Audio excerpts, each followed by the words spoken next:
Baik, Assalamualaikum warahmatullahi wabarakatuh. Selamat siang. Di sini kami dari kelompok 7, kelas ilmu perundang-undangan A, ingin memberikan suatu presentasi dan juga diskusi terkait dengan tugas pertama kelompok ini. Di sini kami terdiri dari 5 orang, yaitu Riyadus Solihin, Teza Salih Mauludin, Muhammad Al-Hidayah, Elsa Benia, dan juga Ahmad Hatim. Boleh mungkin untuk selanjutnya diambil oleh teman-teman. Dimulai dari bab 1 terkait buku ini, yaitu terkait dengan konsep dari hukum itu sendiri. Mungkin mulai di next.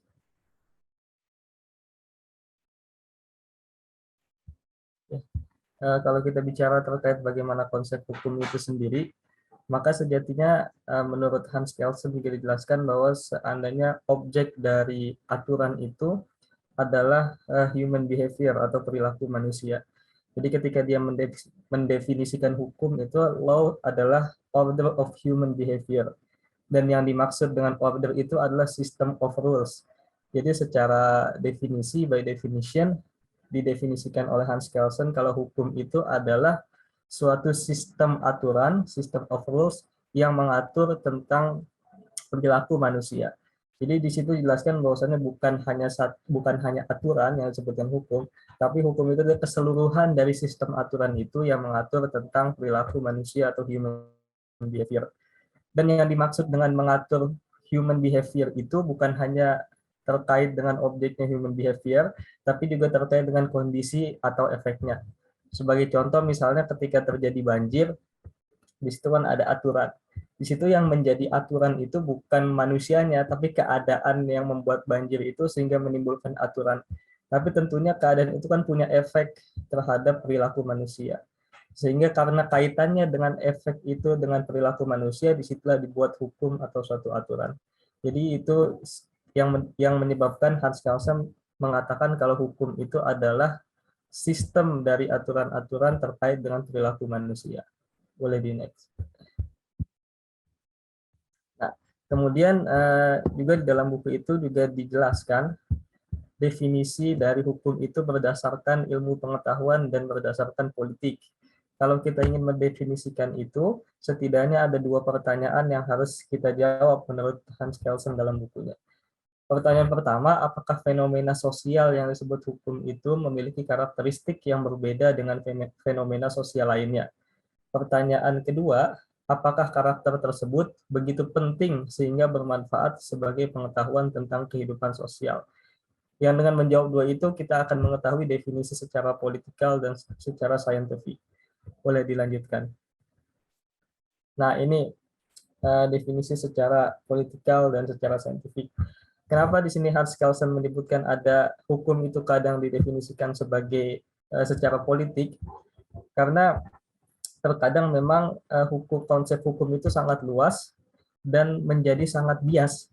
Sehingga karena kebiasannya itu ada unsur-unsur politik di dalamnya yang mendefinisikan suatu hukum. Di situ dicontohkan misalnya hukum sosialisme, hukum fasisme. Mungkin kita menganggap itu bukan hukum karena di situ tidak ada kebebasan berekspresi dalam situ. Tetapi mereka itu, orang-orang yang menggunakan fasisme itu, orang-orang yang menggunakan sosialisme itu menganggap sebagai suatu hukum. Oleh sebab itu, itulah disebut dengan political definition. Jadi memang sangat luas konsep hukum itu secara politikal dan menjadi bias politik, dan itu juga nanti akan dikaitkan dengan ideologi dari orang yang membuat hukum itu. Maka secara saintifik, lanjutannya kata Hans Kelsen, hukum tidak terkait dengan moral. Jadi nggak bisa kita kaitkan hukum itu dengan ideologi, hukum itu dengan keadilan. Kalau dikaitkan dengan keadilan, dengan moral, itu ujungnya definisi by political definition. Bukan secara ilmu pengetahuan. Karena nanti akan menjadi relatif, akan menjadi subjektif, dan menurut Hans Kelsen, masalah hukum itu bukan masalah moral, tapi masalah teknik sosial yang bisa dilihat secara rasional, bukan hanya dilihat dari subjektivitas hukum itu sendiri. Boleh dilanjutkan. Nah, ini juga menjadi persoalan terkait dengan hukum dan keadilan. Karena ini juga nanti terkait dengan definisi itu, terkait dengan politikal dan juga saintifik. Karena menurut Hans Kelsen, secara saintifik hukum dan keadilan itu nggak bisa disatukan. Jadi jangan bilang hukum yang adil. Hukum yang adil itu apa pertanyaannya? Nggak ada yang tahu. Sehingga kalau kita mau bicara konsep dari hukum dan keadilan ini, kita juga harus bicara terkait dengan natural law itu sendiri. Jadi memang konsep keadilan itu menurut Hans Kelsen dalam bukunya itu dijelaskan bahwa datang dari hukum alam atau natural law. Di mana hukum alam itu mengatakan kalau seandainya ada tujuan akhir dari pembuatan regulasi. Dan tujuan akhir itu bisa diterangkan dari Tuhan atau dari manusia. Intinya adalah bagaimana ada suatu yang bersifat ideal yang harus dilaksanakan di dalam hukum yang sifatnya adalah universal. Itu menurut natural law. Sehingga dengan adanya natural law ini ada dualisme antara hukum positif yang ada sekarang dengan hukum alam. Bisa jadi hukum positif tidak sesuai dengan nilai-nilai universal di hukum alam. Bisa jadi hukum positif itu tidak ada cita keadilannya. Sehingga dengan adanya teori hukum alam ini ada dualisme di antara hukum saat ini dan hukum seharusnya. Boleh lanjutkan. Nah, terkait dengan itu, Hans Kelsen kemudian membantah. Dia bilang nggak bisa begitu. Karena, balik lagi ke tadi, keadilan itu nggak bisa didefinisikan secara konkret, secara ilmu pengetahuan. Dia mengatakan kalau keadilan didefinisikan sebagai kebahagiaan, maka hukum yang adil adalah hukum yang menjamin kebahagiaan. Persoalannya adalah setiap orang punya definisi bahagia dan atau adil yang berbeda. Sehingga keadilan itu secara, kalau kata natural law ada keadilan secara universal, tapi dipertanyakan apakah memang ada keadilan itu secara universal atau itu hanya sifatnya subjektif orang masing-masing. Jadi bagaimana kan pertanyaan selanjutnya, jadi bagaimana yang bisa kita sebut dengan keadilan? Nah, disinilah keluar justice and peace, kata Hans Kelsen, di mana keadilan itu adalah ketika adanya perdamaian, adanya kedamaian. Jadi memang pasti akan ada konflik antar kepentingan, tapi keadilan itu bagaimana caranya supaya konflik itu bisa terakomodir secara damai. Jadi bukan hanya, keadilan itu bukan masalah menjamin kebahagiaan, tapi bagaimana caranya semua pikiran tentang keadilan itu bisa diakomodir dan bisa dilaksanakan secara damai. Kemudian juga ada keadilan dan legalitas. Bisa dikatakan keadilan itu adalah sesuatu yang legal. Jadi adil itu adalah bertindak sesuai hukum dan tidak adil tidak bertindak sesuai hukum. Jadi itu bagaimana keadilan itu bisa didefinisikan dengan kedamaian dan juga dengan legalitas. Boleh dilanjutkan. Nah, ini selanjutnya juga terkait dengan hukum sebagai teknik sosial. Apa ciri-ciri dan karakteristik dari hukum itu sendiri yang membedakan dengan norma-norma lainnya, norma moral dan norma agama. Yang pertama, sifatnya motivasi langsung dan tidak langsung. Jadi secara langsung maksudnya ketika dia melanggar bisa langsung diberikan hukuman. Dan ketika dia memberikan sesuai dengan aturan bisa langsung diberikan reward. Kalau seandainya norma agama, norma moral kan tidak langsung dihukum. Walaupun ada hukumannya, tapi kan nanti itu mungkin di akhirat atau istilah agama-agama lain entah seperti apa. Jadi kalau hukum itu bisa motivasinya secara langsung. Terus yang kedua, hukum itu ada sanksi yang terorganisir dan transendental. Sanksi terorganisir artinya adalah sanksi yang memang bisa dilaksanakan secara sosial. Tidak bersifat transendental. Transendental itu artinya hanya bisa dilaksanakan oleh yang maha kuasa itu gitu. Jadi yang membedakan adalah sifatnya yaitu sanksi terorganisir dari hukum itu sendiri. Yang ketiga, hukum itu ada punishment dan ada reward-nya. Ketika aturan-aturan sosial lain seperti moral hanya memberikan imbalan, misalnya kalau kamu begini maka kamu akan mendapatkan ini. Tapi dalam hukum juga di situ ada sanksi, ada aturan yang tertulis yang bisa langsung dilaksanakan. Dan yang keempat, karakteristiknya coercive order.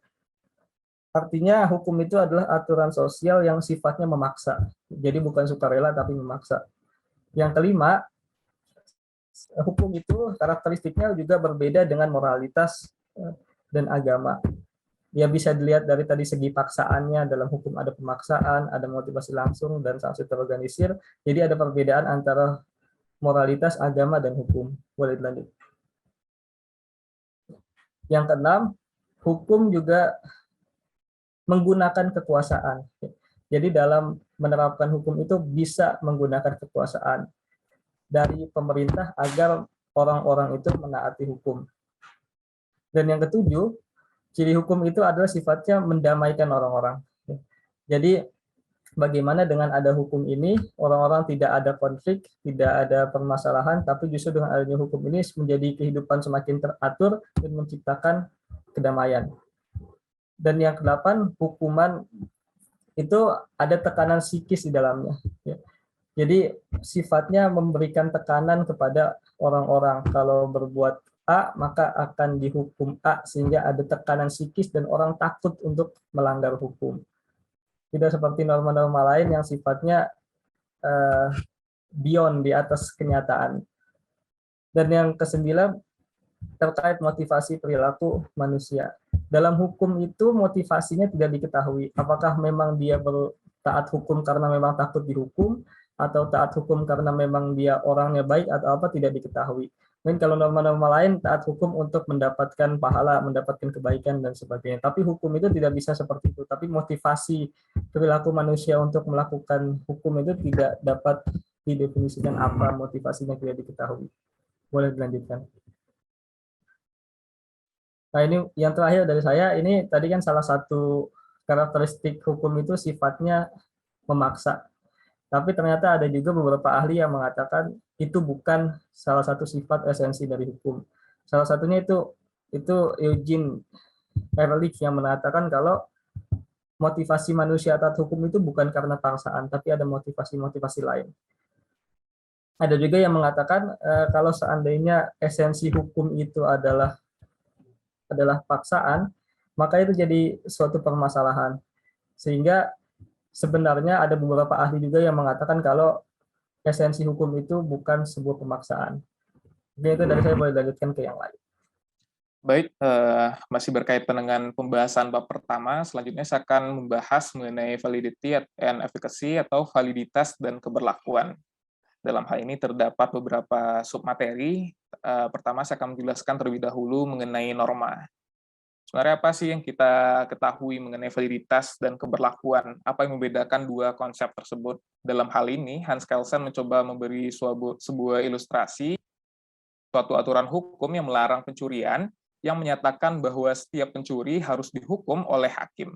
Aturan ini bersifat valid untuk semua orang yang harus mematuhi aturan tersebut sebagai subjek, terutama untuk orang yang mencuri sebagai subjek yang melanggar ketentuan tersebut. Jadi dapat dikatakan bahwa dalam konteks ini, aturan hukum tersebut tetap bersifat valid, walaupun dalam kenyataannya aturan tersebut kurang berlaku dengan tetap adanya kasus pencurian. Sehingga dari ilustrasi tersebut dapat kita pahami bahwasanya validity atau validitas merupakan eksistensi norma spesifik dan mengasumsikan bahwa norma memiliki sebuah kekuatan mengikat atau binding force terhadap orang yang perilakunya diatur. Sementara itu, keberlakuan hukum berkaitan dengan bagaimana orang bertindak atas suatu ketentuan aturan. Apakah orang tersebut benar-benar bertindak sesuai dengan aturan atau tidak. Nah, dalam konteks norma ini terdapat beberapa hal yang perlu diperhatikan. Yang pertama, hukum sebagai perintah, yaitu suatu ekspresi kehendak. Dalam hal ini, Hans Kelsen menjelaskan bahwa perintah merupakan ekspresi kehendak dalam bentuk imperatif, bahwa orang lain harus bertindak dengan cara tertentu. Apakah suatu perintah mengikat atau tidak, ini bergantung pada apakah individu yang memerintahkan tersebut memiliki otoritas untuk membuat perintah tersebut atau tidak. Nah, suatu perintah dapat bersifat mengikat karena dia diotorisasi atau diberi kekuasaan untuk membuat perintah yang mengikat. Kemudian yang kedua, kehendak para pihak dalam suatu legal transaction. Dalam hal ini, Hans Kelsen memberikan sebuah contoh terkait dengan kontrak, bahwa kontrak pada dasarnya merupakan produk dari kehendak dua pihak, sehingga untuk membuat suatu kontrak yang mengikat, dua individu harus mengekspresikan persetujuannya tersebut. Selanjutnya yang ketiga, ada kehendak legislator. Jika kita menganalisis dalam suatu pembentukan undang-undang, maka dapat diketahui bahwasanya pembentukan suatu undang-undang tidak harus merupakan tindakan yang berdasarkan dengan keinginan. berdasarkan suara mayoritas anggota, sehingga anggota yang menentang rancangan tersebut otomatis keinginannya tidak menjadi isi atau bertentangan dengan isi undang-undang. Kan tetapi terlepas dari fakta bahwa anggota yang tidak setuju berarti keinginannya bertentangan dengan isi undang-undang, tetapi ekspresi dari keinginan tersebut tetap merupakan sesuatu yang esensial dalam pembentukan undang-undang, karena merupakan keputusan seluruh parlemen termasuk minoritas yang berbeda. Dan yang keempat, dalam hal ini terdapat customary law sebagai perintah, bahwa eksistensi kebiasaan tidak melibatkan keinginan isi aturan dari masyarakat yang memiliki aturan tersebut. Dan yang kelima, terdapat keharusan atau the oath. Hans Kelsen dalam hal ini menjelaskan bahwa suatu norma adalah suatu aturan yang mengekspresikan fakta bahwa seseorang harus bertindak dengan cara tertentu tanpa mengimplikasikan bahwa sungguh-sungguh menginginkan orang tersebut bertindak demikian. Dalam hal ini, Austin juga menjelaskan bahwa sifat mengikat dari hukum yang membuatnya sebagai suatu perintah. Next.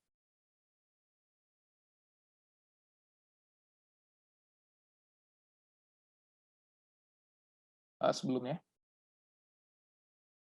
Nah, setelah dari norma tadi, selanjutnya saya akan menjelaskan mengenai general norm atau general dan individual norm atau norma umum dan individual.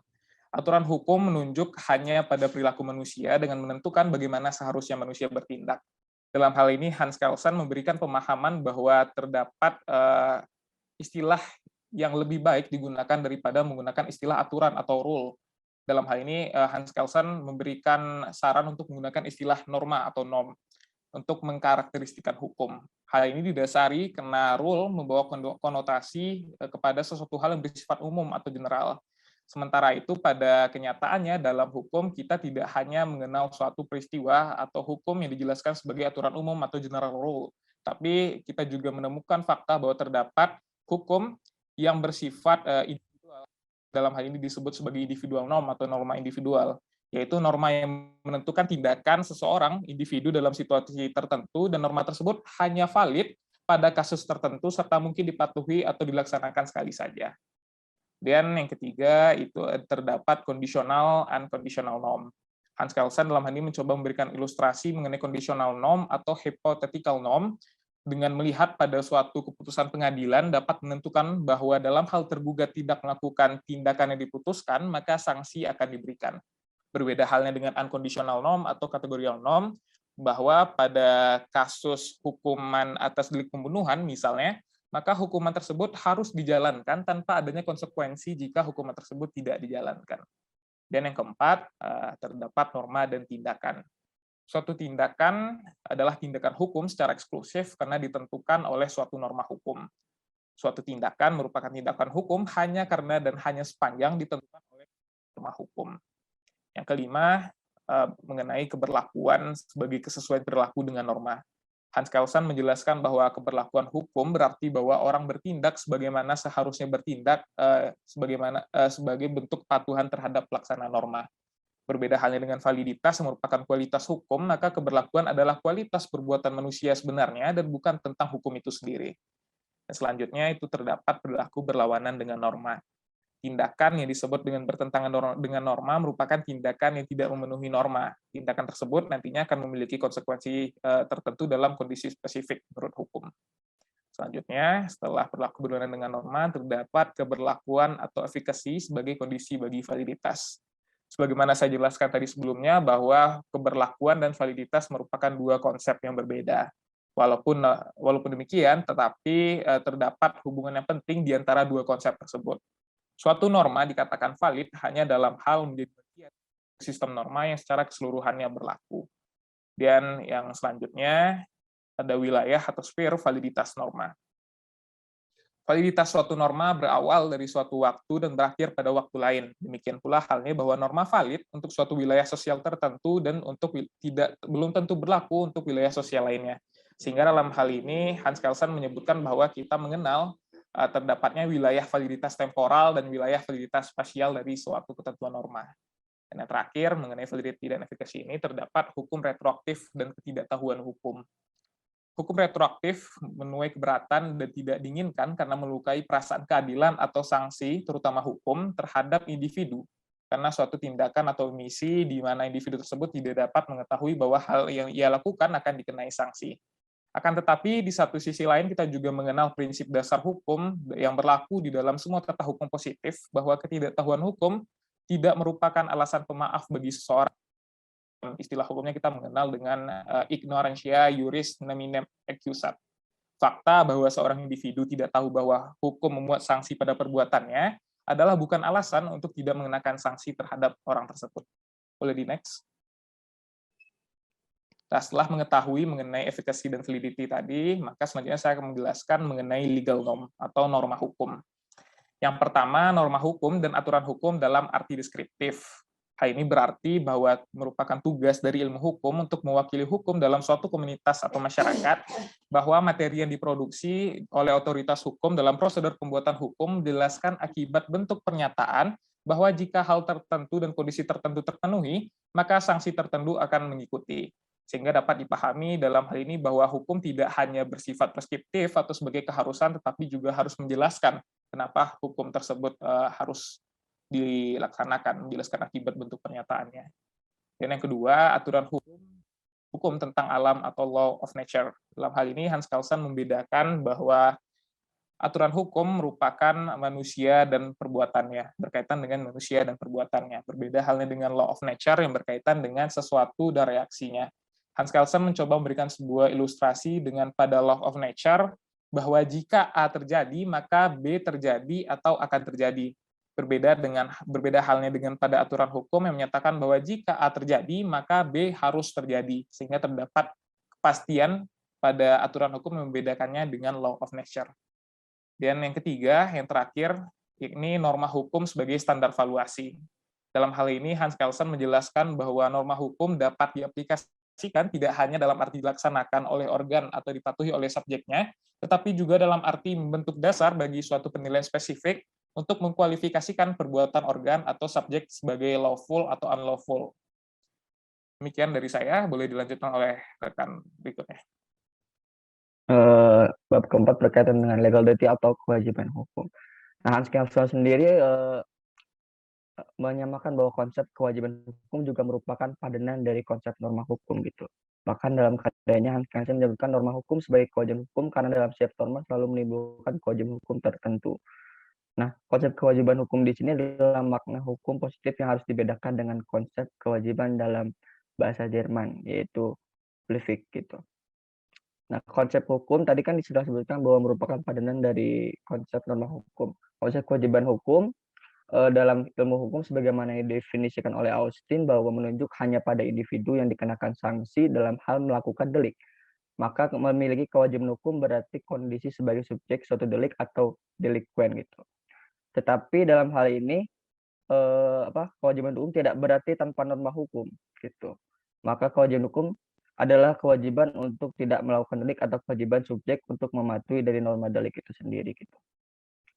Untuk itu kewajiban hukum tidak harus semata-mata berposisi dikenai sanksi, sebab yang dapat dikenai sanksi tidak semata-mata delikuen, tapi juga memiliki hubungan dengan delikuen. Kewajiban hukum tidak berarti tanpa norma hukum. Berkewajiban hukum adalah kewajiban untuk tidak melakukan delik atau kewajiban subjek untuk mematuhi norma hukum. Boleh lanjut. Ini ada kewajiban dan yang seharusnya gitu. Dalam definisi kewajiban hukum tadi, maka norma hukum mewajibkan subjek untuk tidak melakukan delik dengan memberikan sanksi jika dilakukan. Tidak mewajibkan kewajiban hukum eksekusi sanksi atau aplikasi yang sanksi itu sendiri. Maka hakim dalam hal ini dapat diwajibkan secara hukum mengeksekusi sanksi hanya jika terdapat norma lebih lanjut yang memberikan sanksi terhadap tidak adanya eksekusi atas sanksi pertama tadi. Nah, untuk itu ada dua norma yang berbeda. Itu pertama, norma yang menyatakan bahwa suatu organ harus mengeksekusi suatu sanksi terhadap subjek, dan kedua, norma yang menyatakan bahwa organ lain harus mengeksekusi sanksi terhadap organ pertama jika sanksi pertama tidak dieksekusi. Nah, harus ada norma akhir terkait dengan sanksi yang dibuat, namun bukan berarti kewajiban hukum dalam arti tersebut. Konsep kewajiban hukum dalam hal ini berbeda dengan kewajiban moral berdasarkan fakta bahwa kewajiban hukum bukan merupakan tuntutan yang harus dipenuhi. Gitu. Boleh selanjutnya. Nah, berkaitan dengan konsep seharusnya dalam kewajiban hukum ini berkaitan dengan norma dari sekunder itu sendiri. Jika dikaitkan dengan kewajiban hukum atau seharusnya dilakukan, maka keharusan ini merupakan epinomena dari keharusan sanksi. Pernyataan ini mempresuposisikan norma hukum terbagi menjadi dua norma yang terpisah atas dua pernyataan keharusan. Nah, norma yang pertama adalah keharusan yang mengakibatkan individu tertentu menyesuaikan tindakannya, sedangkan dalam norma kedua adalah keharusan yang mengakibatkan individu lain harus mengeksekusi suatu sanksi dari norma yang pertama yang dilanggar. Norma pertama dalam hal ini tergantung kepada penerapan dari norma kedua yang menetapkan sanksi. Norma kedua dalam hal ini disebut sebagai norma primer, dan norma yang pertama disebut dengan norma sekunder atau bentuk utama dari konstruksi hukum dengan konsep ini gitu, seperti itu. Nah, kemudian apa itu norma sekunder? Norma sekunder sendiri merupakan norma yang memuat tindakan yang menurut tata hukum membawa suatu konsekuensi terhadap sanksi gitu. Nah, berhubungan dengan karakter hukum, hal ini berhubungan dengan karakter hukum sebagai coercive order yang memberikan sanksi itu sendiri. Boleh lanjut? Nah, ini ada memahami dan mengaplikasikan norma hukum tadi gitu. Bahwa hanya organ dalam hal ini peradilan secara terbatas yang dapat mematuhi atau tidak mematuhi norma hukum dengan mengaplikasikan atau tidak mengaplikasikan sanksi yang ditentukan. Nah, pada umumnya kata mematuhi norma dan tidak mematuhi norma merujuk pada tindakan dari subjek. Subjek dapat patuh atau tidak patuh hanya terhadap norma sekunder tadi, ya seperti yang telah dijelaskan sebelumnya. Sepanjang hukum dipahami sebagai genui atau secara umum sebagai norma hukum primer, maka hukum dalam hal ini berlaku jika diaplikasikan oleh organ. Jika organ tersebut itu berkeinginan atau berkewajiban untuk mengaplikasikan suatu sanksi tadi. Jika suatu norma hukum secara permanen tidak dipatuhi oleh subjek, maka mungkin juga tidak lagi diaplikasikan oleh organ. Dalam hal ini antara subjek dan organ saling berkaitan. Maka keberlakuan hukum utamanya diaplikasikan oleh organ tertentu. Selanjutnya, keberlakuan juga dapat dipatuhi oleh subjeknya. Nah, menurut Hart, hal ini berarti tidak ada hukum yang melarang pembunuhan. Ini adalah contohnya. Yang ada adalah hukum yang memerintahkan petugas untuk melaksanakan sanksi tertentu pada kondisi tertentu terhadap seseorang yang melakukan pembunuhan. Jadi suatu hukum tuh memberikan sanksi ketika ada suatu perbuatan yang terjadi gitu. Jika kita rumuskan maka bentuknya itu jika sesuatu X terjadi, dilakukan atau tidak dilakukan, maka dilaksanakan sanksi Y, seperti yang diuraikan oleh Hart tadi. Boleh dilanjut? Izin melanjutkan terkait dengan the legal order. Terkait dengan the legal order, apabila kita terjemahkan secara letter kurang lebihnya itu the legal order ini terkait dengan tata hukum. Jadi terkait dengan tata hukum itu bukan dalam arti hukum itu ditata, tetapi ini terkait dengan kaitannya ataupun relevansinya terkait dengan pembuatan dari hukum itu sendiri. Jadi sebenarnya hukum itu terbuat dari apa-apa aja atau terdiri dari apa aja struktur dari hukum itu. Nah, di sini Hans Kelsen menjelaskan beberapa substansi terkait dengan the legal order itu. Pertama terkait dengan norma dasar sebagai landasan validitas. Dalam arti ketika kita berbicara tentang hukum, dulu kita pernah mengetahui bahwasanya ketika kita merujuk pendapat Prof. Muhtar, bahwasanya hukum itu terdiri dari asas, kaidah, proses, dan lembaga. Apabila kita kontekskan kembali law in book dan law in action, hukum itu ada yang dari buku ataupun toh yang secara tertulis, dan bagaimana hukum itu yang tadinya tertulis itu diaplikasikan ataupun actionnya itu tersendiri. Nah, di sini ada satu norma yang mengatakan bahwasanya kamu itu dilarang membunuh karena Tuhan melarangnya. Nah, terkait dengan hukum itu sendiri, ketika kita relevansikan dengan pendapat dari Hans Kelsen, dia mengatakan bahwasanya hukum itu sebagai norma. Norma itu isinya berupa perintah ataupun larangan. Nah, di sini ketika kita kontekskan kembali kepada validitas ataupun keberlakuannya dari suatu norma itu bahwasanya validitas norma adalah selalu suatu norma itu sendiri dan bukan fakta. Jadi ketika kita ukur suatu norma dasar itu bukan atas dasar fakta ketika norma itu dilaksanakan, tetapi bahwasanya ada norma lain yang memberlakukan ataupun memvalidasi dari norma dasar itu sendiri. Contohnya di sini kamu dilarang membunuh karena Tuhan melarangnya. Nah, ketika kita analisis bahwasanya yang dijadikan sebagai norma umum atau norma akhir atau dikatakan sama buku Hanskill itu self-evident, itu Tuhan melarangnya. Dalam arti di sini kamu harus mematuhi perintah Tuhan. Nah, dalam hal ini kan itu merupakan norma umum, bahwasanya kamu harus mematuhi perintah Tuhan. Nah, ketika kita kontekskan kembali kepada kamu dilarang membunuh, nah kamu dilarang membunuh ini merupakan norma turunan dari norma umum. Oleh karenanya di sini dapat kita simpulkan, berbicara mengenai norma dasar ini merupakan norma yang validitasnya tidak dapat diturunkan dari norma yang lebih tinggi. Boleh next? Oke, di sini ada terkait dengan sistem norma statis dan dinamis. Ini terkait dengan pembentukan dari norma itu sendiri berdasarkan ada yang statis dan dinamis. Nah, di sini dipengaruhi oleh the human behavior regulated by norm atau norm regulating human behavior. Manusia diatur oleh norma ataupun norma yang mengatur kehidupan manusia.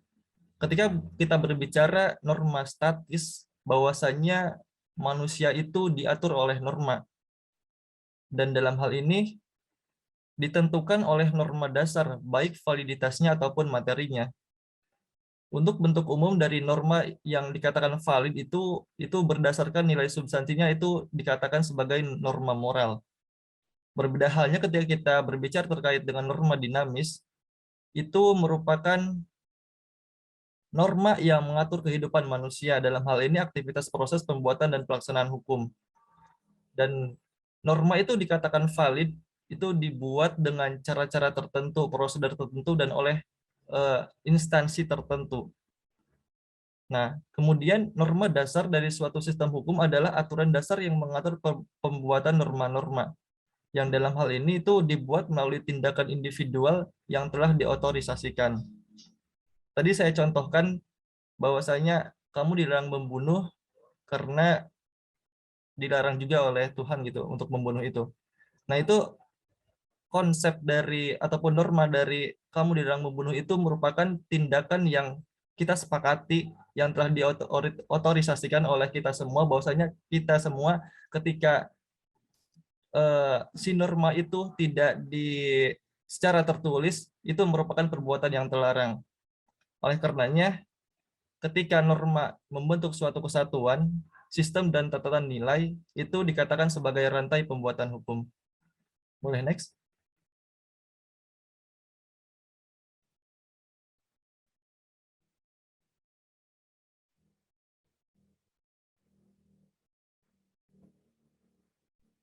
Baik.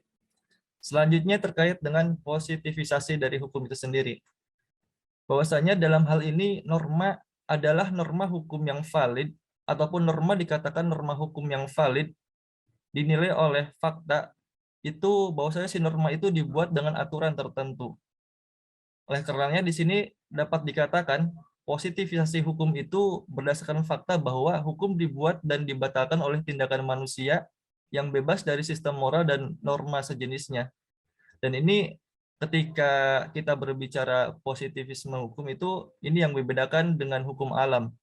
Bahwasanya norma ini dari sudut pandang positivisme itu dibuat dari tindakan manusia, bukan berasal dari hukum alam yang notabene itu merupakan bawaan. Nah, kemudian norma valid dan norma dikatakan valid dan mengikat itu harus ada persyaratan, bentuk tertentu, prosedur dan aturannya. Oleh karenanya di sini dikatakan bahwasanya norma ataupun hukum direlevansikan dengan positivisme hukum itu harus dibuat secara formalitas oleh suatu instansi tertentu. Baik, next. Nah, kemudian hukum kebiasaan dan undang-undang. Ketika kita berbicara terkait dengan hukum kebiasaan dan undang-undang, di sini ada hal penting yang kita bedakan. ketika berbicara tentang kebiasaan, di sini itu tindakan umum yang dilakukan secara sadar, diakui dan mengikat itu bukan pilihan bebas. Oleh karenanya ketika kita berbicara mengenai hukum kebiasaan itu, mereka menganggap perbuatannya itu meskipun sebagai kebiasaan itu tetap dianggap sebagai hukum. Berbeda halnya ketika berbicara tentang undang-undang atau hukum undang-undang atau statutory law, itu selain kebiasaan, itu dibuat juga oleh badan legislatif, yudisial, tindakan administratif, transaksi hukum yang dalam hal ini misalnya perjanjian internasional. Nah, di sini ada dua macam norma atau model pembuatan dan bagaimana norma berhentinya itu dikatakan oleh Raz. Pertama, norma original dan kedua, norma derivatif. Ketika kita berbicara norma original, itu terkait dengan norma dasar yang dibuat dengan cara dipresuposisikan ataupun diperanggapan yang valid itu. Sedangkan norma derivatif itu adanya eksistensi suatu norma tertentu dan terjadinya itu di peristiwa tertentu saja. Oleh karenanya di sini dikatakan juga berhentinya suatu norma itu dikatakan itu tidak pernah berlaku atau pernah berlaku tetapi gagal.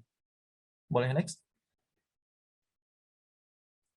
Nah, terkait dengan norma dasar dikaitkan dengan fungsi spesifik dan konstitusi.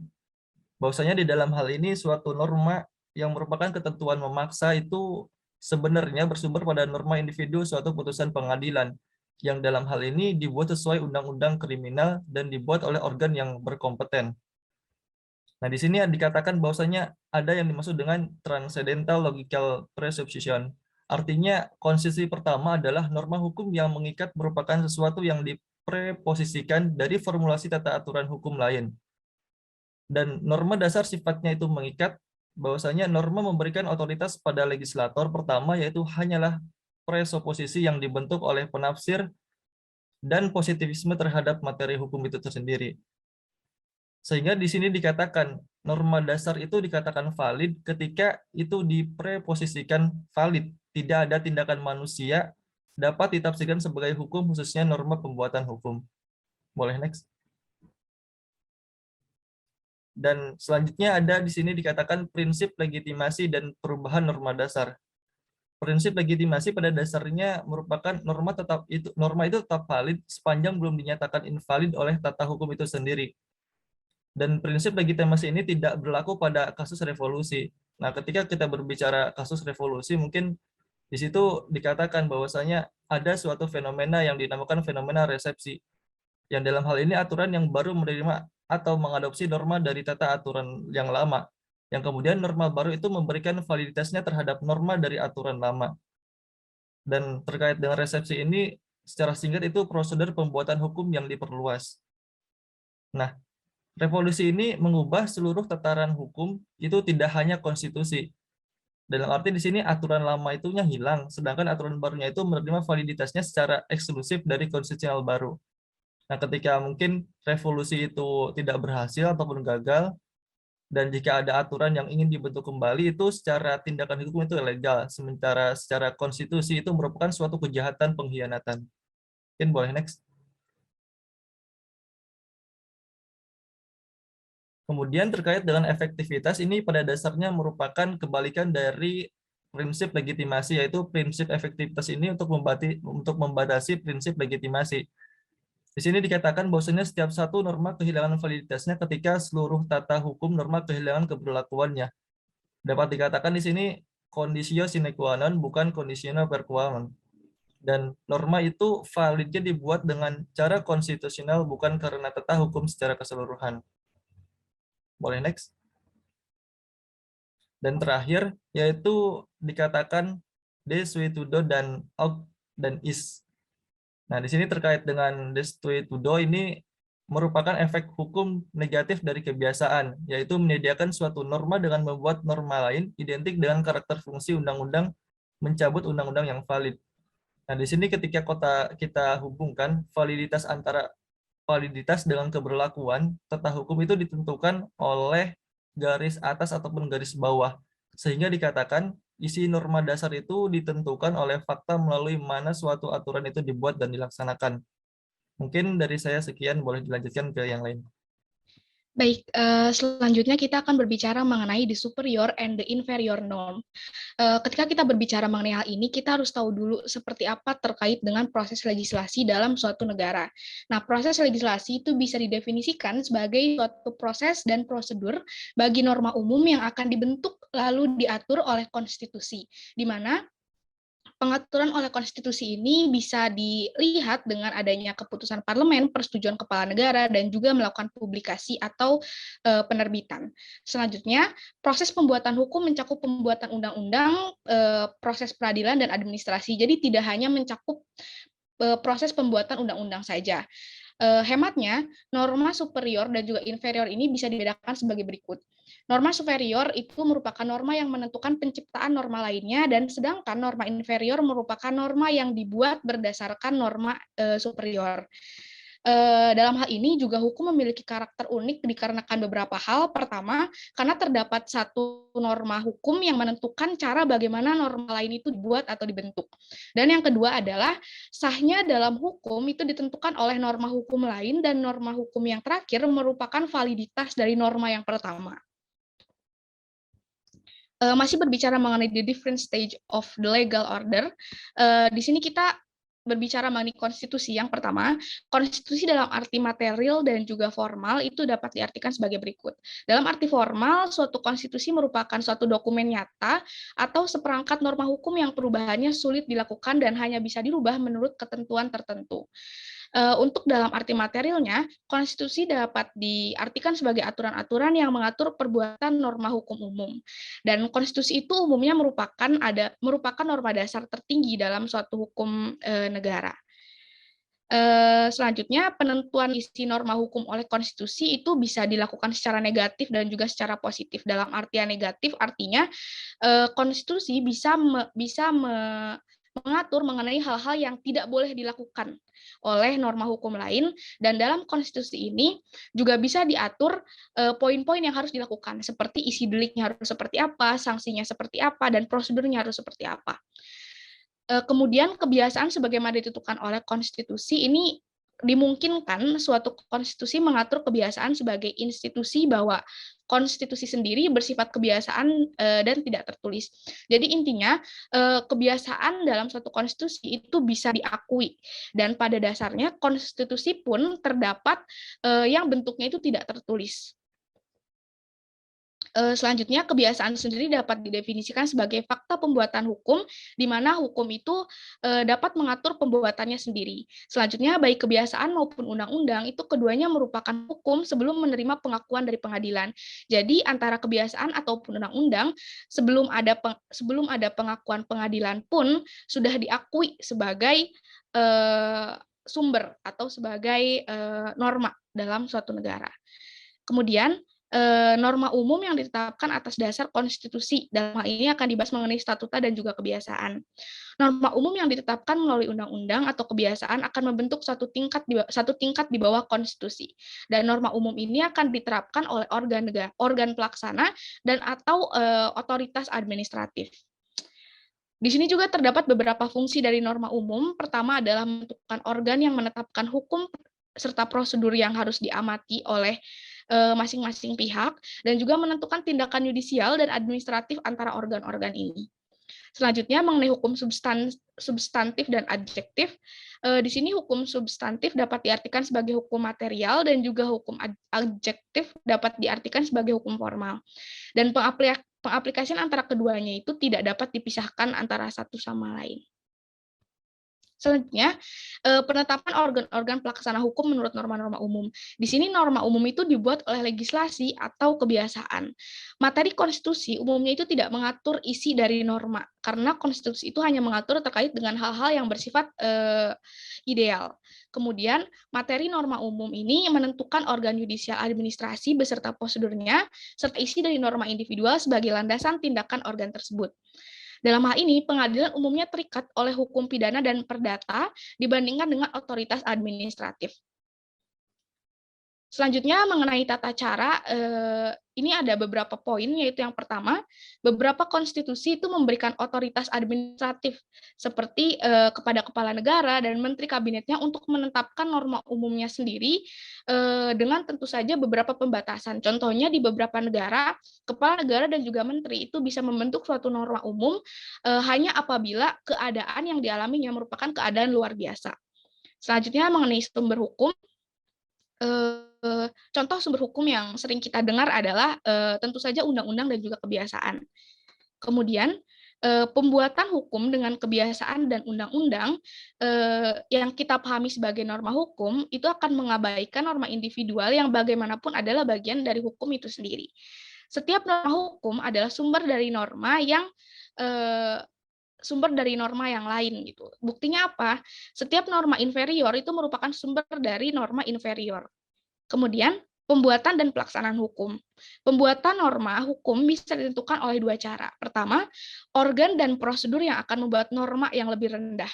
Dan yang kedua adalah isi dari norma yang lebih rendah. Kemudian, norma yang paling tinggi setidaknya akan menentukan organ mana yang berwenang untuk membentuk peraturan atau norma yang lebih rendah. Nah, fungsi pembuatan norma yang selaras ini merupakan bukti dari adanya hubungan antara pembuatan norma dan juga pelaksanaan norma dalam suatu negara. Selanjutnya, norma individu yang dibuat berdasarkan norma hukum. Norma individual yang dibuat oleh keputusan yudisial adalah tahapan konstitusi, dilanjutkan legislasi, dan menuju pada proses yudisial. Keputusan yudisial bersifat konstitusi sepanjang memerintahkan sanksi yang konkret. Artinya, di sini harus terdapat sumber dari aturan hukum agar bisa dilaksanakan dalam kehidupan sosial. Selanjutnya beralih pada bagaimana konsep dari natural of constitutional law. Di sini constitutional law atau hukum konstitusi tidak dapat disebut sebagai norma umum yang tidak menetapkan sanksi. Hal ini dikarenakan norma konstitusi merupakan intrinsik atau bagian yang paling utama dari norma-norma umum. Artinya, norma konstitusional material adalah hukum dalam hubungan organik dengan norma penetapan sanksi yang dibuat atas dasar para pembuat peraturan. Pembentukan norma umum akan ditentukan oleh norma yang lebih tinggi. Dalam hal ini contohnya adalah konstitusi. Lalu jika kita melihat hal ini secara dinamis, maka konstitusi merupakan salah satu norma yang bisa dijadikan landasan untuk menentukan sanksi dalam norma umum. Baik, selanjutnya kita akan berbicara mengenai kekosongan hukum atau gaps of law. Ide dari gaps of law ini merupakan fiksi hukum. Fiksi ini digunakan ketika suatu tata hukum memiliki kekosongan. Kondisi pendorong dilakukannya fiksi adalah hukum yang berlaku pada saat ini tidak dapat diterapkan terhadap satu kasus konkret tertentu. Artinya, dalam hukum yang berlaku tidak terdapat premis yang dibutuhkan. Namun, tata hukum ini tidak mungkin memiliki kekosongan. Hal ini juga menyebabkan hakim tidak dapat menolak suatu perkara hanya karena kekosongan hukum. Artinya, ketika dalam pelaksanaannya, hakim itu seolah-olah bisa menjadi legislator ketika terdapat kekosongan hukum. Dalam kondisi kekosongan hukum, seringkali hakim di sini membentuk norma baru, dari mana pembentukannya itu sangat bergantung pada pendapat hakim itu sendiri, baik secara politik maupun hukum.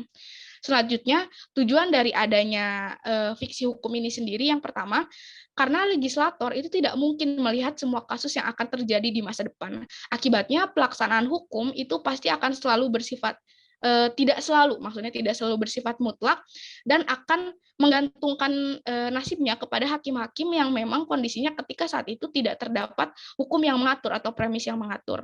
Namun, pelaksanaan hukum itu harus tetap memperhatikan ketentuan norma yang lebih tinggi, contohnya konstitusi. Jadi hakim dalam menentukan suatu norma baru itu harus tetap memperlihatkan itikat baiknya kepada konstitusi. Selanjutnya, masalah pembentukan norma baru oleh hakim adalah sering menimbulkannya keleluasaan yang berlebihan, sehingga fiksi hukum berfungsi untuk membatasi keleluasaan. Pembatasan oleh fiksi hukum ini terdapat dua hal. Yang pertama, norma baru itu dapat dibentuk apabila terdapat kasus di mana kewajiban yang diklaim oleh penggugat telah gagal dilaksanakan oleh tergugat. Kemudian jika hukum yang ada menjadi bersifat tidak adil atau tidak sesuai dengan yang diharapkan oleh hukum itu sendiri. Kemudian boleh dilanjut. Ini berkaitan dengan konflik between norms of different stage gitu. Jadi di sini tuh ada pertama tuh ada kesesuaian antara keputusan judicial dengan norma umum gitu. Jadi ini merupakan suatu konsekuensi nyata bahwa norma yang lebih tinggi menentukan baik besar atau kecilnya pembuatan dan isi dari keputusan judicial sebagai norma yang lebih rendah. Nah, untuk itu harus ada atau hanya suatu organ yang harus mengaplikasikan norma yang lebih tinggi lah yang dapat membentuk keputusan mengenai kesesuaian antara norma yang lebih rendah dengan norma yang lebih tinggi. Jadi harus ada organ gitu. Nah, selanjutnya bahwa terdapat pengadilan. Jadi untuk mengatasi permasalahan kan bahwa pengadilan yang lebih tinggi bisa membatalkan keputusan dari pengadilan yang lebih rendah dan begitu seterusnya. Nah, untuk itu harus ada terdapat pengadilan terakhir gitu yang memberikan keputusan final dengan otoritas keputusan yang tidak dapat dibatalkan atau dirubah lagi atau res judicata. Nah, ketika suatu kasus telah menjadi res judicata, pendapat bahwa norma individu tidak sesuai dengan norma umum yang harus diaplikasikan tidak memiliki makna yuridis lagi. Dari sudut pandang hukum, maka jika terjadi kontradiksi antara suatu keputusan yudisial yang berlaku sebagai norma hukum yang harus diaplikasikan dalam keputusan tersebut. Boleh lanjut? Yang kedua adalah kesesuaian antara undang-undang dengan konstitusi, bahwa undang-undang adalah valid hanya karena sesuai dengan konstitusi dan tidak dapat valid ketika bertentangan dengan konstitusi. Satu-satunya alasan dari validitas suatu undang-undang adalah karena telah dibuat dengan cara yang ditentukan oleh konstitusi tadi. Maka arti dari ekspresi tersebut adalah bahwa suatu undang-undang sesuai dengan konstitusi ini mungkin kini untuk alasan tertentu dapat dibatalkan. Biasanya suatu undang-undang tidak diperlakukan dengan undang-undang lain sesuai dengan prinsip lex posteriori derogatori atau tidak diberlakukan dengan aturan hukum kebiasaan yang bertentangan. Ada kemungkinan bahwa legislasi tidak mengikuti prosedur tadi dalam penetapan suatu undang-undang atau aturan tertentu dengan tentang isinya. Konstitusi dapat menentukan organ yang harus memutus apakah ketentuan yang mengatur fungsi legislatif tersebut diikuti atau tidak. Boleh dilanjut? Ini ada yang ketiga adalah garansi konstitusional bahwa pelaksanaan aturan konstitusional tentang legislasi dapat secara efektif dijamin hanya jika suatu organ selain badan legislatif diberikan tugas untuk menguji apakah suatu hukum itu konstitusional atau tidak dan tidak memerlukannya jika sesuai dengan pendapat organ tersebut. Jika putusan tersebut tidak konstitusional, dapat diadakan suatu organ khusus yang dibentuk untuk tujuan tadi. Yang pertama bahwa seperti Mahkamah Konstitusi dan Mahkamah Agung. Organ seperti Mahkamah Konstitusi dan Mahkamah Agung tersebut dapat menghapuskan secara keseluruhan undang-undang yang dinyatakan tidak konstitusional, sehingga tidak dapat diaplikasikan lagi terhadap organ lain. Yang keempat ada pertanggungjawaban organ secara personal bahwa jika suatu undang-undang berbeda dari apa yang ditentukan secara langsung dalam konstitusi, maka konstitusi mungkin mengizinkan untuk mengotorisasi organ lain selain legislatif untuk tidak memperlakukan undang-undang ini. Berdasarkan alasan tersebut, tetapi konstitusi dapat menentukan bahwa organ tertentu tersebut yang ikut serta dalam perbuatan hukum tidak konstitusional. Misalnya saja kepala negara dapat dimintai pertanggungjawaban dan menghukum untuk alasan tersebut. Pertanggungjawaban personal organ pembuat hukum terhadap legalitas dari norma tersebut yang dibuat hanya berlaku sebagai jaminan legalitas dari prosedur pembuatan hukum. Lanjut. Ini ada berkaitan dengan res judicata tadi. Ini adalah bahwa cara umum dalam pembatalan keputusan judisial di mana suatu undang-undang karena tidak memenuhi unsur konstitusionalitasnya tidak dibatalkan dengan cara yang biasa dengan undang-undang lain, tetapi dengan cara tidak biasa yaitu dengan judicial review ke Mahkamah Konstitusi atau Mahkamah Agung. Jika prosedur ini berjalan dengan sepenuhnya atau tidak ada prosedur tertentu yang telah ditentukan, maka menjadi res judicata. Yang keenam ada nullity dan annullability, bahwa suatu norma hukum selalu valid bukan sesuatu tidak ada, tetapi dapat dibatalkan atau ditiadakan. Untuk itu bahwa sesuatu yang wujudnya suatu norma adalah null ab initio jika norma ini belum ditetapkan oleh organ yang berkompeten atau telah ditetapkan oleh individu yang tidak memiliki kompetensi. Keputusan yang dibuat oleh otoritas kompeten bahwa sesuatu yang wujudnya norma adalah norma yang null ab initio adalah suatu tindakan konstitutif dan memiliki efek hukum. Tanpa adanya tindakan semacam ini, fenomena yang dipertanyakan tidak dapat dianggap null. Boleh selanjutnya yang terakhir. Nah, ini ada kontradiksi antara norma inferior dan superior. Karakter lain dari norma yang lebih tinggi menentukan yang lebih rendah adalah menghindarkan dari kontradiksi nyata antara norma yang lebih tinggi dengan norma yang lebih rendah. Ketidakkonstitusional dan legalitas suatu norma berdasarkan suatu alasan harus tetap diposisikan sebagai valid, yang berarti adanya kemungkinan untuk dibatalkan atau tidak berlaku. Nah, pembatalan artinya menegasi bahwa keberadaannya dengan pengaturan hukum. Kesatuan tata hukum tidak pernah dapat dibahayakan oleh kontradiksi antara norma yang lebih tinggi dengan norma yang lebih rendah dalam hierarki hukum. Dengan demikian, untuk menghindari kontradiksi tadi antara norma yang superior dan inferior, maka harus ada keserasian di antara keduanya. Terima kasih. Assalamualaikum warahmatullahi wabarakatuh. Terima kasih, sesi diskusi ini sudah melewati sesi yang pertama, yaitu presentasi. Mungkin selanjutnya ada teman-teman yang ingin bertanya atau mungkin menambahkan serta konfirmasi, boleh raise hand. Al? Baik, terima kasih atas kesempatannya, Elsa. Saya izin bertanya dalam hal ini kepada Hatim. Menarik pemaparan dari Hatim yang menjelaskan mengenai konsep hukum dan keadilan tadi, yang menjelaskan bahwa dalam pemaparannya Hans Kelsen memisahkan antara hukum dan keadilan itu sendiri. Nah, dalam hal ini saya izin bertanya, apabila memang hukum dan keadilan itu sendiri harus dipisahkan, bagaimana cara kita menilai atau mengetahui bahwa suatu produk hukum itu baik atau buruk? Terima kasih. Terima kasih pertanyaannya, Al. Memang Hans Kelsen memisahkan antara tadi hukum dan keadilan. Pertanyaannya, bagaimana kita melihat hukum yang baik, yang adil itu seperti apa? Ya memang kalau kita melihat ke Hans Kelsen tadi, kita bisa mendefinisikan hukum yang baik dan adil itu sebagai hukum yang menciptakan kedamaian, menciptakan perdamaian. Jadi di tengah banyaknya pikiran orang dan asumsi orang tentang keadilan, semuanya harus diakomodir dan membentuk suatu aturan hukum yang mengakomodir semua pikiran dan isi kepala orang tentang keadilan itu. Tapi kan memang permasalahannya nggak mungkin kita mengakomodir. Maka balik lagi ke teorinya Jeremy Bentham, kalau the greatest happiness itu, kalau seandainya kita ambil yang mayoritas, yang paling banyak pikiran orang itu yang kita ambil. Itu yang pertama. Yang kedua juga, yang terakhir, gimana caranya mendefinisikan itu juga bisa didefinisikan dengan legalitas. Keadilan itu sebagai legalitas. Jadi hukum yang baik itu adalah hukum yang adil dalam artian hukum yang legal sesuai dengan prosedurnya. Jadi dalam pembentukan perundang-undangan sesuai dengan legalitasnya, sesuai dengan prosedurnya. Pelaksanaan hukumnya juga tidak sewenang-wenang secara prosedurnya. Jadi memang keadilan dan hukum itu dipisahkan, tapi kita bisa mendefinisikan keadilan dalam hukum itu dengan hukum yang menciptakan kedamaian dan hukum yang sesuai dengan legal prosedur atau legalitasnya. Mungkin itu jawaban dari pertanyaan ahlinya. Semoga menjawab. Baik, terima kasih. Mungkin Al mau konfirmasi lagi atau sudah cukup? Baik, terima kasih Hatim atas tanggapannya. Sangat jelas jawabannya. Terima kasih. Baik, terima kasih. Mungkin selanjutnya Hatim boleh bertanya atau mungkin konfirmasi. Ya. Tadi sebenarnya menarik juga yang dikatakan Riyad.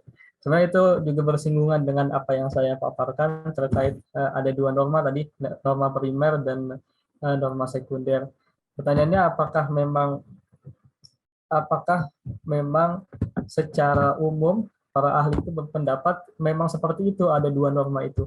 Karena nanti ujungnya kalau seandainya memang ada dua norma itu, kita tidak bisa mendefinisikan hukum sebagai sanksi, sebagai esensi dari hukum itu sendiri. Maka pertanyaannya, apakah memang secara umum para ahli itu menganggap kalau seandainya norma itu terbagi menjadi dua, ada norma primer dan norma sekunder, atau seperti apa? Mungkin itu butuh penjelasan ulang. Terima kasih. Jadi berkaitan dengan norma primer dan sekunder merupakan pendapat Austin. Sebenarnya pendapat dari Austin tersebut memiliki beberapa kekurangan, itu bahwa misalnya aja tidak ada kejelasan karakter dari norma sekunder itu sendiri gitu. Dia menyatakan bahwa suatu hukum adalah suatu perintah yang mewajibkan seseorang, maka karakteristik fungsi suatu perintah legal adalah dari munculnya kewajiban hukum. Kemudian dia menyatakan bahwa perintah dan kewajiban adalah terma yang korelatif, diwajibkan untuk melakukan atau tidak melakukan, untuk berada di bawah suatu kewajiban atau keurusan melakukan atau tidak melakukan tindakan. Maka hal tersebut dapat berkaitan dengan untuk bertanggung jawab atas suatu sanksi dalam hal ini tidak dipenuhinya perintah. Nah, jika Austin dalam hal ini berpendapat kewajiban hukum adalah konsekuensi dari sanksi, maka perbuatan yang harus dilakukan menurut kewajiban itu tidak dapat identik dengan perbuatan yang diperintahkan oleh aturan hukum. Apa yang diperintahkan adalah suatu sanksi. Norma hukum tidak menentukan tindakan yang membentuk kewajiban hukum. Perbuatan yang dinyatakan sebagai salah atau unlawful atau injury terjadi dalam norma hukum sebagai kondisi dari sanksi yang ditentukan oleh norma hukum. Ini karena norma hukum memberi suatu sanksi tertentu terhadap suatu perbuatan yang perbuatan sebaliknya adalah kewajiban hukum. Nah, kesimpulannya bahwa dalam konsepsi dari Austin itu, perintah menentukan perbuatan yang membentuk kewajiban hukum. Tidak ada ruang dalam hal ini untuk sanksi. Konsep ini telah dikaji sebagai norma sekunder. Nah, jika menyadari bahwa sanksi adalah suatu elemen yang sangat penting dalam hukum, maka harus mendefinisikan aturan hukum sebagai suatu perintah yang menetapkan suatu sanksi. Inilah kekeliruan yang menyamakan antara kewajiban hukum dengan perintah. Jadi ada dua kekurangan ya Hatim. Yang pertama tuh bahwa tidak ada kejelasan mengenai karakter dari norma sekunder, yaitu menentukan perbuatan subjek yang dimaksud oleh aturan hukum tuh. Yang kedua tuh berkaitan dengan tidak adanya ruang untuk sanksi, padahal kan sanksi sendiri merupakan kita anggap sebagai salah satu yang esensial dari hukum itu sendiri. Terima kasih.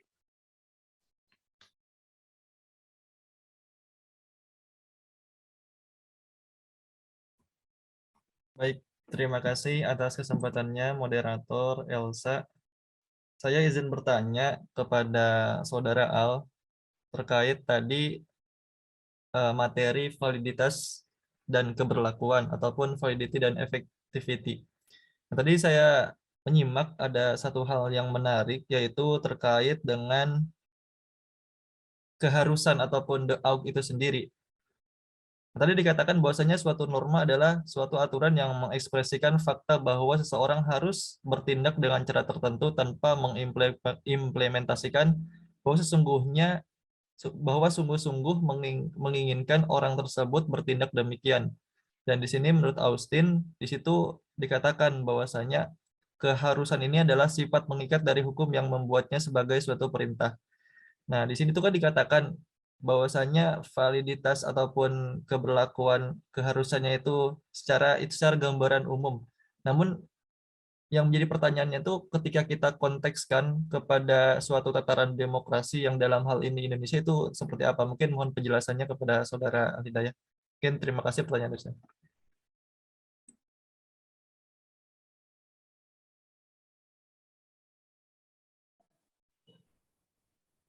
Moderator, ini bisa langsung saya jawab? Boleh langsung dijawab. Baik, menarik. Berkaitan dengan pernyataan Austin yang menjelaskan tadi bahwa sifat mengikat dari hukum lah yang membuatnya sebagai suatu perintah. Tapi apabila kita kontekstualkan di dalam konsep pembuatan hukum dengan cara demokrasi, maka dapat diketahui bahwa sebenarnya hal yang demikian tidak dapat kita sebut sebagai perintah, karena tidak dibuat oleh individu tertentu yang berada di atas individu lain ya, yang menunjukkan tingkatan superioritas dari suatu perintah. Kan tetapi dalam konteks demokrasi ini dapat diketahui bahwasanya pembuatan apa yang disebut sebagai perintah itu dibuat oleh sesuatu yang impersonal atau otoritas yang berbeda dengan individu. Nah, hal inilah kita kenal dengan otoritas hukum. Sehingga ide untuk menunjukkan mengikat bukan berasal dari orang yang memerintah, melainkan dari perintah impersonal anonim yang diekspresikan dengan istilah yang kita kenal sebagai non sub homine sed sub lege. Sehingga otoritas hukum ini yang nantinya berada di atas individu yang dapat diperintah dan juga memberi perintah, sehingga perintah yang personal demikian dan bersifat anonim ini kita sebut sebagai norma. Mungkin demikian penjelasan dari saya dalam konteks perintah, dalam konteks keharusan demokrasi, dalam konteks demokrasi. Saudara Riyad mau bertanya atau mengkonfirmasi?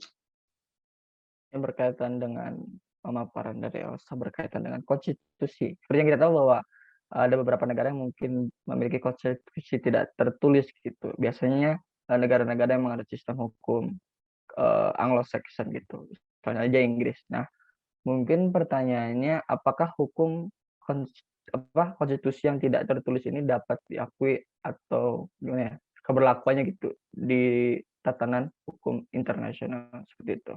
Terima kasih. Baik, sebelumnya terima kasih atas pertanyaannya, Riyad. Mungkin kalau misalkan kita berbicara tentang praktek yang ada di Inggris, di mana kita tahu Inggris merupakan salah satu negara yang tidak memiliki konstitusi dalam artian konstitusi tertulis, maka konstitusi yang tidak tertulis di Inggris ini memang bisa disamakan atau sejajarkan dengan hukum kebiasaan. Jadi di Inggris konstitusinya merupakan konstitusi tidak tertulis atau bentuknya adalah kebiasaan. Bagaimana konteksnya dalam dunia internasional? Sejatinya dalam dunia internasional antara konstitusi tertulis maupun tidak tertulis tidak memiliki perbedaan yang terlalu kentara atau dampak yang berbeda bagi negara tersebut. Kenapa? Karena pertama, konstitusi itu merupakan urusan dalam negeri suatu negara. Jadi ketika kita berbicara mengenai masalah dunia internasional, ketika tahapan konstitusinya merupakan konstitusi yang baik dan menyebabkan norma-norma hukum umum yang baik pula, maka bentuk konstitusi yang tidak tertulis itu tidak terlalu dipermasalahkan. Itu yang pertama. Lalu yang kedua, seperti yang kita tahu bahwa norma hukum tertulis maupun tidak tertulis yang dalam artian di sini adalah konstitusi ataupun kebiasaan, itu memiliki validitas yang sama. Dalam artian keduanya itu tidak memerlukan adanya adanya pengakuan dari pengadilan terlebih dahulu untuk menjadi suatu sumber hukum. Kenapa? Karena contohnya ada suatu ketentuan kebiasaan dalam suatu hukum internasional. Nah, kebiasaan itu meskipun tidak diterapkan dalam pengadilan yang ada di Indonesia, tapi secara umum akan tetap dianggap mengikat semua negara. Karena konsepnya adalah kebiasaan dan kebiasaan merupakan konteks sumber hukum yang mengikat suatu negara karena umumnya memang seperti itu. Mungkin itu, Rian. Jadi kalau misalkan ditanya mengenai bagaimana konstitusi tidak tertulis yang dimiliki oleh Inggris dalam mata dunia internasional itu tidak menimbulkan satu permasalahan karena yang dititik beratkan adalah ketika konstitusi itu bisa menghasilkan prinsip norma umum yang baik, maka tidak menimbulkan suatu keresahan dalam dunia internasional. Mungkin itu. Terima kasih. Mungkin saya juga izin bertanya kepada Teza. Tadi cukup menarik apa yang dipaparkan oleh Teza dalam materi yang disampaikan terkait dengan berhentinya suatu norma. Saya izin bertanya, apakah mungkin terdapat suatu norma itu tiba-tiba berhenti dalam sebuah perkembangan zaman, dan apakah memang terdapat norma yang tidak sesuai lagi dan kemudian mengakibatkan norma itu dianggap tidak berlaku begitu saja di masyarakat. Mungkin itu. Terima kasih. Oke, terima kasih Olsa atas pertanyaannya. Izin menjawab terkait dengan keberlakuan dari norma. Itu pertama terkait dengan berhentinya suatu norma. Apa sih yang menyebabkan norma itu dapat berhenti? Apakah mungkin gitu? Pertanyaan pertamanya gitu. Bahwasanya tadi dikatakan di dalam penjelasan Hans Kelsen itu ada dua kondisi ataupun ada dua penyebab yang menyebabkan norma itu bisa berhenti. Pertama dikatakan bahwasanya norma itu berhenti karena dia emang sama sekali tidak pernah berlaku gitu, ataupun tidak pernah berlaku si norma itu. Dan yang kedua kondisinya itu ataupun penyebabnya itu dia pernah berlaku tetapi dalam perkembangannya itu gagal. Nah, mungkin bisa kita contohkan, kita kontekskan yang kedua tadi itu pernah berlaku tetapi gagal. Seperti misalnya norma norma yang terjadi di Indonesia itu norma terkait dengan terkait dengan norma ITE ataupun undang-undang tindak pidana elektronik. Nah, di situ dikatakan dulu di tahun 2004 ada suatu kasus dia dinyatakan bersalah secara pengadilan. Namun normanya itu belum berlaku. Belum berlaku dalam arti di sini tidak ada ketentuan yang mengaturnya itu, sehingga si terpidananya itu lepas begitu saja. Nah, mungkin ini juga bisa dikontekskan ke dalam pertanyaan yang kedua ya. Kedua itu terkait dengan perkembangan dari norma. Apakah mengikuti perkembangan zaman? Nah, mungkin saya saat ambil satu asas dari Cicero ya, yang mengatakan bahwasanya ius ius ibi ius, bahwasanya hukum itu mengikuti perkembangan dari zaman itu sendiri. Nah, oleh karenanya, karena norma itu merupakan bagian dari hukum, sebagaimana tadi dikatakan, oleh karenanya norma itu mengikuti perkembangan zaman. Ketika zamannya X, maka normanya juga akan X. Ketika normanya itu dulu tidak diatur terkait dengan undang-undang elektronik, sekarang dengan mesatnya teknologi terkait dengan norma-norma ITE itu diatur. Mungkin itu sedikit menjawab terkait dengan pertanyaan tadi. Baik, karena mungkin sudah tidak ada lagi yang raise hand dari teman-teman di sini, diskusi pada kesempatan kali ini kita sudahkan. Terima kasih atas pemaparan dan juga waktunya teman-teman. Sekian, wassalamualaikum warahmatullahi wabarakatuh.